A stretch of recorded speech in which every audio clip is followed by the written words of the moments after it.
Hi friends, എല്ലാവർക്കും സമാസ് dream വേൾഡിലേക്ക് സ്വാഗതം. നമ്മളിന്ന് തയ്യാറാക്കുന്നത് കേരമീൻ വറുത്തരച്ച് ഒരു കറിയാണ് വയ്ക്കുന്നത്. അതിനായിട്ട് ആദ്യം തന്നെ നമുക്കൊരു പാനിലേക്ക് 1 കപ്പ് തേങ്ങ ചേർത്ത് കൊടുക്കാം.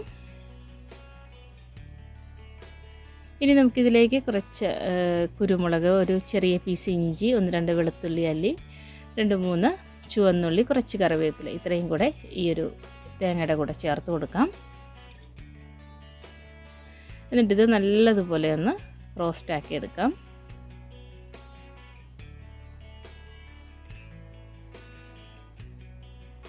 തേങ്ങയുടെ കളറൊക്കെ ഒന്ന് മാറി തുടങ്ങിയിട്ടുണ്ട്. ഈ ഒരു സമയത്ത് നമുക്കിനി ഇതിലേക്കുള്ള പൊടികൾ ഓരോന്നായിട്ട് ചേർത്ത് കൊടുക്കാം. ഒരു 1/4 ടീസ്പൂൺ മഞ്ഞൾപ്പൊടി ചേർത്ത് കൊടുക്കാം. അടുത്തതായിട്ട് നമുക്കിതിലേക്കൊരു 1.5 ടീസ്പൂൺ മല്ലിപ്പൊടി ചേർക്കാം. ഒരു 1.5 ടീസ്പൂൺ തന്നെ മുളക് പൊടി കൂടെ ചേർത്ത് കൊടുക്കാം. എന്നിട്ടിത് നല്ലതുപോലെ ഒന്ന് വഴറ്റി കൊടുക്കാം. പൊടികളുടെ ആ ഒരു പച്ചമണമൊക്കെ മാറുന്നതുവരെ നല്ലതുപോലെ ഒന്ന് വഴറ്റി കൊടുക്കാം. ഇനി നമ്മളിതിലേക്ക് ഒരു 1/4 ടീസ്പൂൺ അടുത്ത് ഉലുവ പൊടിച്ചത് കൂടെ ചേർത്ത് കൊടുക്കുന്നുണ്ട്. എന്നിട്ട് അതും ഒന്ന് ചേർത്തിട്ട് നന്നായി തന്നെ ഒന്ന് വഴറ്റി കൊടുക്കാം.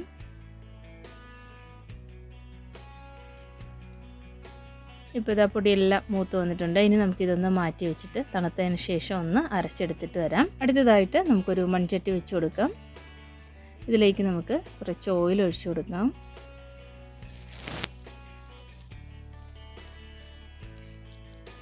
ഓയിലൊന്ന് ചൂടായി തുടങ്ങിയിട്ടുണ്ട്. ഈ ഒരു സമയത്ത് ഇതിലേക്കൊരു 1/4 ടീസ്പൂൺ കടുകും അതുപോലെ ഒരു 1/4 ടീസ്പൂൺ അളവിൽ ഉലുവ കൂടെ ചേർത്ത് കൊടുക്കാം.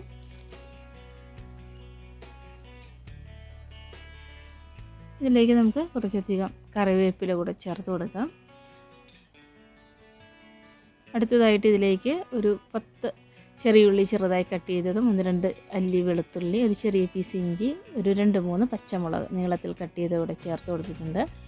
എന്നിട്ട് ഇത് നല്ലതുപോലെ ഒന്ന് വഴറ്റി കൊടുക്കാം.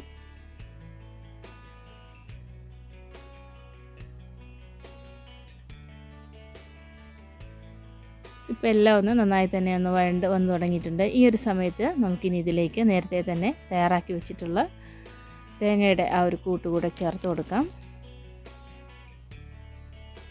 എന്നിട്ടിത് നല്ലതുപോലെ ഒന്ന് മിക്സാക്കി കൊടുക്കാം.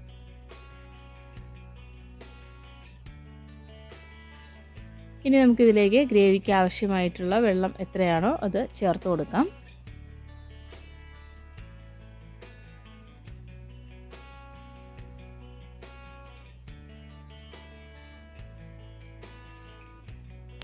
ആവശ്യത്തിനുള്ള വെള്ളം എല്ലാം ചേർത്ത് കൊടുത്തിട്ടുണ്ട്. ഇനി നമുക്കിതിലേക്ക് 1-2 കുടംപുളി ചേർത്ത് കൊടുക്കാം. അതുപോലെ ഇനി ഇതിലേക്ക് ആവശ്യത്തിനുള്ള ഉപ്പ് കൂടെ ചേർത്ത് കൊടുക്കാം. ഒരു 2 ടീസ്പൂൺ അടുത്ത് ഉപ്പ് കൂടെ ചേർത്ത് കൊടുക്കുന്നുണ്ട്. അതിനുശേഷം നമുക്കിതിലേക്ക് ഒരു പഴുത്ത തക്കാളി ചെറുതായി കട്ട് ചെയ്തതും കൂടെ ചേർത്ത് കൊടുക്കാം.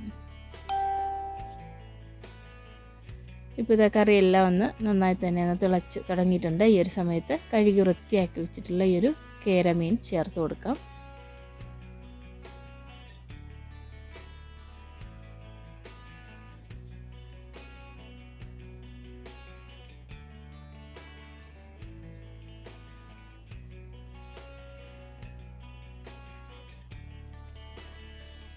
മീനെല്ലാം ഒന്ന് ചേർത്തതിന് ശേഷം നന്നായി തന്നെ ഒന്ന് മിക്സാക്കി ഇതൊന്ന് നന്നായി തന്നെ ഒന്ന് അടച്ചു വെച്ച് കുക്കാക്കി എടുക്കുക. ഇപ്പോൾ ഇതാ നമ്മുടെ കറിയെല്ലാം നന്നായി തന്നെ തിളച്ച് വന്നിട്ടുണ്ട്. ഈ ഒരു സമയത്ത് കുറച്ച് കറിവേപ്പില ഇട്ട് കൊടുക്കാം. അതുപോലെ ഇതിലേക്ക് കുറച്ച് പച്ച വെളിച്ചെണ്ണ കൂടെ ഒന്ന് ചെറുതായിട്ടൊന്ന് തൂക്കി കൊടുക്കാം. ഇപ്പോൾ ഇതാ വളരെ ടേസ്റ്റി ആയിട്ടുള്ള വറുത്തരച്ച കേരമീൻ കറി തയ്യാറായിട്ടുണ്ട്. അപ്പോൾ നിങ്ങൾ ഇതുവരേക്കും ഇങ്ങനെ വറുത്തരച്ച് കേരമീൻ തയ്യാറാക്കി നോക്കിയിട്ടില്ലെങ്കിൽ എല്ലാവരും ട്രൈ ചെയ്ത് നോക്കണേ. നല്ല ടേസ്റ്റി ആയിട്ടുള്ളൊരു കറി തന്നെയാണിത്.